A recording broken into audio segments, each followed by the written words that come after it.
आज हम बात करने वाले हैं आप लोगों से कि आपके पेपर में आपको किस तरीके के क्वेश्चंस देखने को मिलेंगे। हम लोग सबसे बड़ी गलती क्या करते हैं, वी रीड द लाइंस और उसके बाद जाकर हम उन्हें अरेंज करते हैं, ठीक है। और इसमें क्या होता है, ये बहुत ज़्यादा टाइम कंज्यूमिंग हो जाता है। हाउएवर एथिकल कंसर्न्स, तो मुझे ये पता है कि ए से तो शुरू होगा नहीं, from health care to finance its application, ये भी नहीं होगा।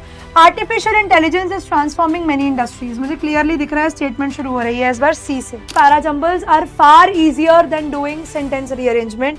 हेलो बच्चों, कैसे हो आप सब लोग। मैं निहारिका आप सब बच्चों का फिर से एक बार बहुत बहुत स्वागत करती हूँ आपकी अपनी जीत सीरीज में। और मैं आप लोगों से उम्मीद करती हूँ कि भाई आप लोग मस्त होंगे, स्वस्थ होंगे और अपनी सीवीटी की तैयारी के लिए ज़ोरों शोरों से लगे होंगे। तो भाई नवंबर का महीना चालू हो चुका है और ये होने वाली है आपके नवंबर के महीने की पहली क्लास। भाई नवंबर के बाद रह जाएगा दिसंबर, जनवरी, फरवरी, मार्च, अप्रैल और मई में आ जाएंगे बेटा आपके सीवीटी। प्रोबेबली अप्रैल में भी हो सकते हैं, we have no idea because it all depends on NTA कि वो क्या डेट आप लोगों को देते हैं फॉर योर एग्जाम। लेकिन भाई एग्जाम की डेट कोई भी हो, तैयारी पूरी होनी चाहिए और तैयारी पूरी करने के लिए हमें करनी है मेहनत और मेहनत करने के लिए हमें करने हैं क्वेश्चंस लगाने के लिए हमें ये पता होना बहुत ज़रूरी है कि हमारे पेपर में किस तरीके के क्वेश्चंस जो हैं हमें देखने को मिल सकते हैं। What all kind of questions can be there in your exam. तो यहाँ पर आज हम बात करने वाले हैं आप लोगों से कि आपके पेपर में आपको किस तरीके के क्वेश्चंस देखने को मिलेंगे अगर बेटा टॉपिक हो सेंटेंस रीअरेंजमेंट और पैराजम्बल्स। अब आपके पेपर में सेंटेंस रीअरेंजमेंट एंड पैराजम्बल्स के भी बेटा अगर मैं बात करूं तो आपको 2 या 3 क्वेश्चंस जो है वो देखने को जरूर मिल जाएंगे। जहां तक रही बच्चों सेंटेंस रीअरेंजमेंट की बात, जहां तक है सेंटेंस रीअरेंजमेंट, ये आप लोगों के लास्ट 2-3 सीयूईटी के पेपर में तो नहीं था, ठीक है। It was not there in your CUET का exam. Rather what we have instead of sentence rearrangement is parajumbles, ठीक है। पेपर में जो चीज आती है वो पैराजम्बल्स आती है और सेंटेंस रीअरेंजमेंट आता है अगर आ जाए आप लोगों के सीबीएसई के एग्जाम में तो नहीं आता। उसके अलावा आपके बोर्ड एग्जाम के अंदर बेटा अगर आ जाए तो आ जाए। सीबीएसई में ग्रामर नहीं होती है क्लास 12th में। उसके अलावा अगर आप स्टेट बोर्ड से बिलोंग करते हैं तो आपका सेंटेंस रीअरेंजमेंट आ सकता है। बट अगर मैं सिर्फ सीयूईटी की बात करूं और सीयूईटी पैटर्न के साथ थोड़ा एयरटाइट होकर चलूं तो वहां पर बेटा आप लोगों का जो टॉपिक है दैट इज पैराजम्बल्स। पैराजम्बल्स में क्या दिया जाता है, आपको एक क्वेश्चन दे दिया जाएगा जिसमें 4 स्टेटमेंट्स होंगी, 4 या 5 स्टेटमेंट्स होंगी, ए बी सी डी ई, ठीक है। और ये बेसिकली क्या है, ये एक जम्बल्ड पैरा है, ठीक है। तो बेसिकली ये क्या है, ये पूरा का पूरा जम्बल्ड पैरा है। आपके पास 4-5 स्टेटमेंट्स हैं और ये स्टेटमेंट्स जो है एक पैराग्राफ का पार्ट है, लेकिन इन्हें ऊपर नीचे सेट किया हुआ है अभी, ठीक है। दे आर अप डाउन, ऊपर नीचे हो रखी हैं अभी and you do not know the correct sequence. और आपको दिए होते हैं 5 स्टेटमेंट्स के बाद option number A B C और डी, जिसमें अलग अलग सीक्वेंस लिखी होती हैं, ठीक है। किसी में कुछ सीक्वेंस लिखी है, किसी में कुछ सीक्वेंस लिखी है और किसी में कुछ सीक्वेंस लिखी है। और आपको क्या करना होता है, इसमें से करेक्ट सीक्वेंस जो होती है ना उसको टिक करना होता है और आपका आंसर वही बन जाता है। अब इस वाली टाइप के क्वेश्चंस के अंदर सबसे बड़ी कंफ्यूजन ये होती है कि हमारा टाइम बहुत ज़्यादा लगता है, क्योंकि हम क्या करते हैं, हम लोग दिमाग नहीं लगाते and what we do is we read the passage या वी रीड द पैरा, ठीक है, वी रीड द लाइन्स। हम लोग सबसे बड़ी गलती क्या करते हैं, वी रीड द लाइन्स और उसके बाद जाकर हम उन्हें अरेंज करते हैं, ठीक है। और इसमें क्या होता है, ये बहुत ज़्यादा टाइम कंज्यूमिंग हो जाता है। मान लो इंग्लिश के लिए मुझे पूरा 1 घंटा ही मिलना है, तो उस 1 घंटे में अगर मैं 2 मिनट लगा दूंगी इस चीज़ को देखने में, तो बाकी बचे हुए क्वेश्चंस को मैं कब करूंगी, क्योंकि यहाँ पर it is not only about the questions that you are getting but also the way you are handling the questions and जो time आप उसको दे रहे हो, the time you're devoting to a particular question। Time consuming नहीं बनाना है इसको। सी, अब आपके पास ए बी सी और डी 4 ऑप्शंस दिए हुए हैं और ये बहुत लाजमी सी बात है कि option number A B C या डी चारों में से कोई ना कोई एक तो ठीक होगा ही। अगर आपको एनटीए ने 4 ऑप्शंस दिए हैं सीयूईटी के एग्जाम में, विच मीन्स कि कोई ना कोई एक ऑप्शन तो ठीक होगा ही। आप क्या करो, रीड द ऑप्शंस और एलिमिनेट द रॉन्ग वंस। और आप क्या करते जाओ, एलिमिनेट करते जाओ गलत वालों को। जैसे मुझे पता है भैया बी सी डी तो मैं गिनी नहीं रही, मतलब मुझे पता है ये वाला तो जाएगा ही, ये स्टेटमेंट से मतलब मान लो ए बी सी डी, दो सीक्वेंस मुझे ऐसी दे रखी हैं जो मुझे क्लियर दिख रही हैं कि वो गलत है, तो मैं क्या करूंगी, उन सीक्वेंसेस को एलिमिनेट कर दूंगी, और बाकी जो दो बची हैं, मान लो ए और बी बचा, अब मैं क्या ऑप्शंस में ए और बी बचा 5 स्टेटमेंट्स के अलावा, अब मैं इन ए और बी को ढंग से पढ़ूंगी, इनमें क्या नंबर पैटर्न दिया हुआ है, जैसे मतलब मान लो मुझे पी क्यू आर एस और इसमें स्टेटमेंट का दे रखा है एस आर क्यू पी। अब मुझे पता है कि भाई एस आर क्यू पी, जब भी मेरे पास चार स्टेटमेंट्स थी, P R S P Q R S, अब मुझे पता है कि इन चारों में से एस आर क्यू पी ये सीक्वेंस सबसे सही है, तो मैं इस सीक्वेंस को चुनूंगी। तो मेरे को इस क्वेश्चन को पढ़ के मेरी सीक्वेंस बनानी है, रादर देन कि मुझे मेरे को सेंटेंसेस पढ़ के सीक्वेंस देनी है, क्योंकि इन चारों में से कोई ना कोई एक ऑप्शन सही है। तो रादर देन ये मेथड लगाकर टाइम को कंज्यूम करने का, वेस्ट करने का, it is always better to eliminate the options जो कंप्लीटली रॉन्ग है। इनसे ये क्वेश्चंस बहुत जल्दी हो जाते हैं, in fact under a minute 45 seconds में ही आप ये क्वेश्चन डन करते हो, टिक करते हो, आगे चलते हो।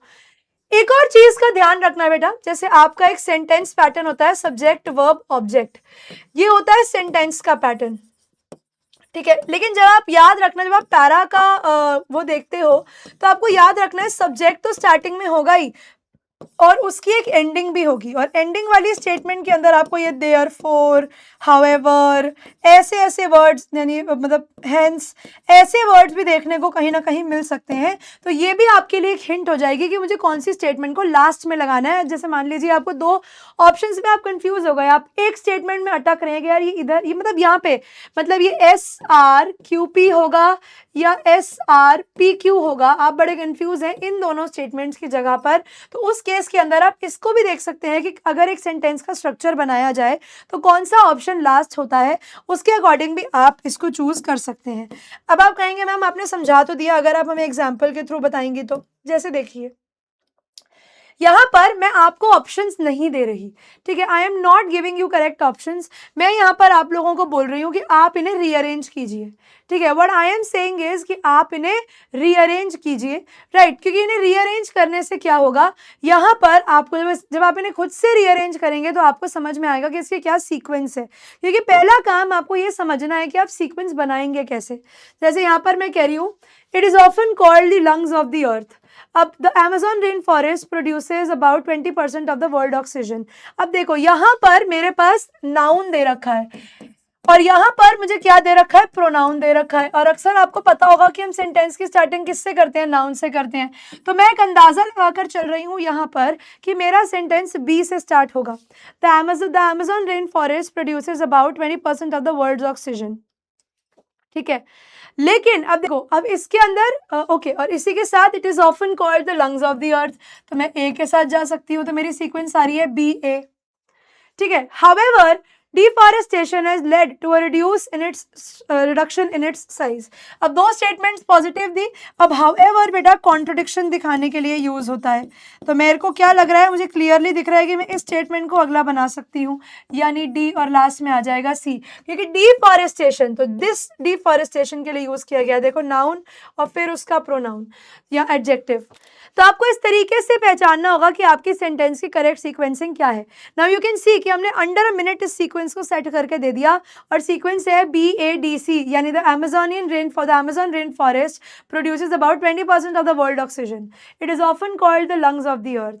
However, deforestation has led to a drastic reduction in its size। This poses a serious threat to global climatic change। तो यहाँ पे मैंने पूरी सीक्वेंस बताई बनाते हुए कि पहले Amazon rainforest है, ये दुनिया का 20% ऑक्सीजन क्रिएट करता है, जिसकी वजह से इसे लंग्स ऑफ द अर्थ कहा जाता है। लेकिन क्या हो रहा है, डिफॉरेस्टेशन हो रही है, जिससे उसका साइज छोटा होता जा रहा है। अगर ये साइज छोटा हो गया तो ग्लोबल क्लाइमेटिक स्टेबिलिटी में पंगा आ जाएगा। तो यानी दो स्टेटमेंट्स कॉज एंड इफेक्ट करके हमने सेट कर दी। सिमिलरली यहाँ पर मेरे पास एक और क्वेश्चन है, मुझे दिया गया है He inspired millions to join hands peacefully against British rule। Mahatma Gandhi. अब देखो यहाँ पर सारे क्वेश्चन में से मुझे अकेला ऐसा क्वेश्चन जिसमें मुझे एक नाउन देखने को मिल रहा है, जिससे मैं उम्मीद लगा सकती हूँ कि मेरा सेंटेंस यहाँ से शुरू होगा। तो अगेन मेरे पास जो वर्ड सबसे पहले आ जाता है वो आ जाता है B. B says Mahatma Gandhi believed in power of non violence, ठीक है। He inspired millions to join hand peacefully against British rule. His approach was later admired by leaders worldwide. The principle became the foundation. Okay. Believe the power of non-violence. अब देखो यहाँ पर उन्होंने क्या किया, non-violence की बात करी. फिर उसके बाद देखो वो क्या लिख रहे हैं, दिस प्रिंसिपल. तो दिस प्रिंसिपल कौन सा भैया, नॉन वायलेंस का प्रिंसिपल. यानी मुझे क्या पता लग गया कि मैं लगाऊंगी बी डी. तो मेरे आंसर में आ गया सेकंड स्टेटमेंट डी. अब उन्होंने क्या किया, he inspired millions to join hands peacefully against British rule और his approach was later admired by leaders worldwide. अब मेरे पास दो स्टेटमेंट्स हैं और मेरे पास कंफ्यूजन यही है कि मैं इसको बी डी सी ए बनाऊं या बी डी ए सी बनाऊं, क्योंकि दोनों में ही मुझे ठीक लग रहा है. ठीक है, मैं इसे बोलूं कि मेरी सीक्वेंस बी डी ए सी या बी डी सी ए. मेरे पास ऑप्शन एक ये भी है और ये भी है, और मान लो मैं कंफ्यूज हो रही हूँ क्योंकि हाँ ये दो स्टेटमेंट्स बिल्कुल ऐसी हैं जिनमें मैं कंफ्यूज हो सकती हूँ. लेकिन मेरे को यहाँ पर ये देखने वाली बात है कि अगर मेरे को कोई स्टेटमेंट को कंक्लूडिंग स्टेटमेंट बनाना है तो वो क्या कहता है. अब देखो, जैसे अगर मैं यहाँ पर ये बोलती हूँ, his approach was later admired by the world leaders world wide. ठीक है, वाज लेटर. अब यानी लास्ट में कुछ ना कुछ एंड हम कर रहे हैं, यानी हम ये कह सकते हैं कि भैया ये कुछ कंक्लूजन वाली लाइन लग रही है. क्योंकि मान लो अगर मैं ये लाइन पहले डालती हूँ तो यहाँ पर फिर ही inspired millions to join hands peacefully against British rule, ये बोलकर फिर मैं अगर मैं लेटर के बाद इसको डालती हूँ तो सेंस नहीं बनती. लेटर का मतलब है बाद में, तो सब कुछ होने के बाद में. तो सब कुछ होने के बाद में के लिए मुझे पहले ये भी तो बताना पड़ेगा ना कि ये हुआ है. तो मेरी सीक्वेंस करेक्ट क्या बनेगी, मेरी करेक्ट सीक्वेंस बनेगी बी डी ए और सी. क्यों, क्योंकि यहाँ पर ये लेटर वर्ड से मैं एक अंदाजा लगा पा रही हूँ, मेरा ये एक अजम्पशन मैं लगा पा रही हूँ कि ये जो सेंटेंस है ये लास्ट में आना चाहिए, क्योंकि ये लेटर की बात कर रहा है, बिल्कुल एंड की बात कर रहा है. तो इस तरीके से बेटा मैं अपने सेंटेंस के अंदर अपने ऑप्शंस को करेक्टली बना सकती हूँ या चुन सकती हूँ. सिमिलरली अगला ऑप्शन देखते हैं. यहाँ पर भी आपको रीअरेंजमेंट देनी है. 4 स्टेटमेंट्स दी गई हैं. हाउएवर एथिकल कंसर्न्स, तो मुझे ये पता है कि ए से तो शुरू होगा नहीं. From health care to finance its application, ये भी नहीं होगा. Artificial intelligence is transforming many industries, मुझे क्लियरली दिख रहा है स्टेटमेंट शुरू हो रही है इस बार सी से. ठीक है, तो artificial intelligence is transforming many industries. ठीक है, अब कौन सी industries, from health care to finance its application is vast. ठीक है, However, अब देखो स्टेटमेंट खत्म करने से पहले मैं डालूंगी however ethical concerns about data privacy still exist. Balancing innovation and ethics remain a major challenge. 2 तारीफ लिखी, 1 बुराई लिखी. ठीक है, और उसके बाद लास्ट में कंक्लूजन दी कि भैया बैलेंस करना इनोवेशन और एथिक्स को एक मेजर चैलेंज है. ओके, अब कैसे बनेगा अगर मैं इसे कन्फर्म करती हूँ. Artificial intelligence is transforming many industries, from health care to finance applications are very vast. However ethical concerns about data privacy still persist. Balancing innovation and ethics remain a major challenge. ठीक है, तो मेरे को क्या समझ में आया कि ये मेरी लास्ट लाइन बनेगी. क्यों बनेगी, क्योंकि अगेन बेटा ये मुझे एक सेंस ऑफ कंक्लूजन जो है वो ऑफर कर रही है कि ये दो तो इसके बेनिफिट्स हो गए, ये इसका एक ड्रॉबैक हो गया, और इसी की ड्रॉबैक अब दोनों पॉइंट्स मैंने दिए, उसी के बाद तो मैं कंक्लूजन दे पाऊंगी कि भैया इनोवेशन और बैलेंस. क्योंकि देखो अगर मैं ये पॉइंट पहले लिख देती हूँ तो मैं उसके बाद हाउएवर नहीं लगा पाऊंगी. ठीक है, अगर मैं क्या करती हूँ, अगर मैं ये पॉइंट पहले दे दूंगी बेटा तो मैं हाउएवर नहीं लगा पाऊंगी, क्योंकि मैं बट की जगह पर ही हाउएवर को यूज कर रही हूँ. ठीक है, बट की जगह पर ही हाउएवर को यूज कर रही हूँ. अगर मैं बैलेंस वाला पॉइंट दे दूंगी बेटा तो वो बात ही न्यूट्रलाइज हो जाएगी. जब बात ही न्यूट्रलाइज हो गई तो उसके बाद हाउएवर लगाने का तुक नहीं बनेगा, वहां फिर देयरफॉर आता. तो क्योंकि यहाँ पर मैं 2 ऑपोजिट चीजों को दिखाना चाह रही हूँ तो इसीलिए पहले 2 ये फिर ये फिर ये. तो यानी मेरी करेक्ट सीक्वेंस क्या बनी, मेरी करेक्ट सीक्वेंस बनी सी बी ए डी. तो मेरे क्वेश्चन की जो करेक्ट स्टेटमेंट आती है, जो करेक्ट सीक्वेंसिंग आती है, वो आती है सी बी ए डी. ठीक है, Now the next question goes on you guys. I am giving you a minute. आप लोग इस क्वेश्चन को देखिए, इस क्वेश्चन का आंसर सोचिए, फिर मैं आपको बताऊंगी कि इस क्वेश्चन का आंसर क्या है, क्योंकि मैंने आप लोगों को पूरा का पूरा टेक्निक जो है वो दे दिया है कि करना क्या है. रीडिंग से शुरू होगा. Reading regularly improves your language skills. फिर देखो it also enhances imagination and creativity. फिर देखो लास्ट फिर दिया हुआ है मोर ओवर. 2 पॉइंट बताने के बाद तीसरा पॉइंट मोर ओवर. ठीक है, उसके बाद आ रहा है बी, और फिर लास्ट में देखो हेंस लिखा हुआ है, वो आ जाएगा ए. तो सीक्वेंस इस बारी बनेगा सी डी बी ए. एक बारी बनाकर देखते हैं कैसे बना. भाई reading regularly improves your language skills, बिल्कुल ठीक है। It enhances imagination and creativity, ये भी ठीक है। Moreover it develops empathy by letting you experience different lifes, उसके बाद ये आपको एम्पथी भी डेवलप करने में हेल्प करता है जब आप अलग अलग चीज़ों को एक्सपीरियंस करते हो। और फोर्थ दिया, hence reading is one of the most rewarding habits. ये हेंस से तो मुझे समझ में आ गया कि ये मेरी कंक्लूडिंग स्टेटमेंट ही होनी चाहिए। अब मोर ओवर मैं वहां लगाती हूँ जहां पर मैं ऑलरेडी पॉइंट्स दे चुकी होती हूँ, तो मेरे को पहले 2 पॉइंट्स देने पड़ेंगे, 1 और 2, उसके बाद मैं 3 पर जाऊंगी। तो मैं ये बता रही हूँ आप लोगों को, वैसे एक पेपर के लिए भी एंड वैसे भी, मतलब ये मेरा एक सीख है जो मैंने अपना समझा है चीज़ों को। उसमें बात ये है बेटा कि जब आप बात करते हैं अपने ऐसे पैरा जंबल्स की, तो para jumbles are far easier than doing sentence rearrangement, क्योंकि सेंटेंस रीअरेंजमेंट में आपको वर्ड्स को सही जगह पर लगाना होता है और कभी कभी उसमें हमारा दिमाग जो है वो थोड़ा सा घूम जाता है, बट इसके अंदर बिल्कुल भी नहीं, इसके अंदर आप इजीली चीज़ों को कर पाते हैं। Now see again you guys have a question, आपको यहाँ पर दिया गया है yet it has also made in miss information spread faster. Yet यानी जहाँ पर आप किसी चीज़ को कॉन्ट्रोडिक्ट कर रहे हो, यानी एक बात पॉजिटिव आएगी, एक बात नेगेटिव आएगी। Okay, people can now connect instantly across the globe. Therefore, media literacy is more important than ever. Internet has revolutionized communication.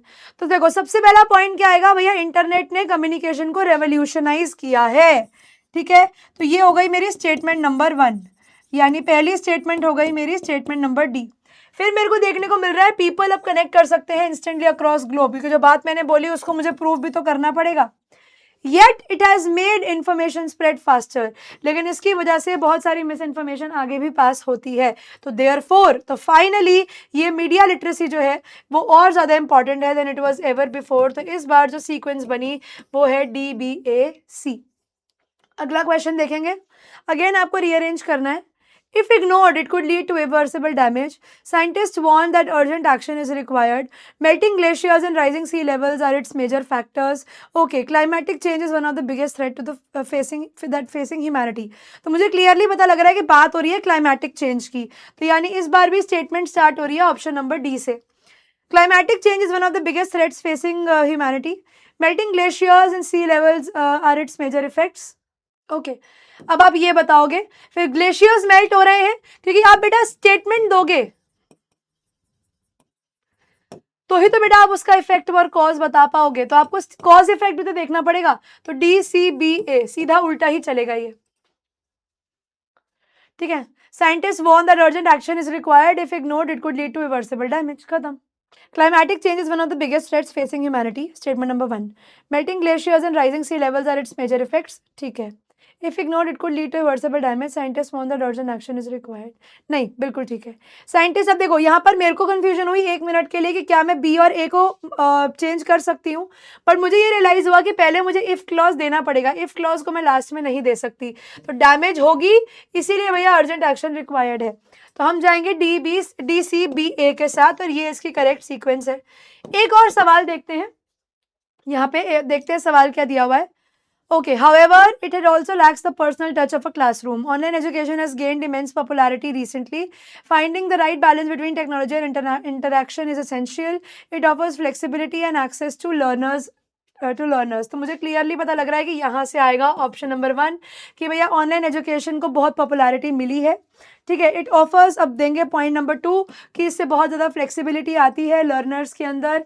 अब थर्ड नंबर में हाउएवर वाला स्टेटमेंट देंगे क्योंकि कॉन्ट्रोडिक्ट भी करनी है बात को, और लास्ट में आ जाएगा C।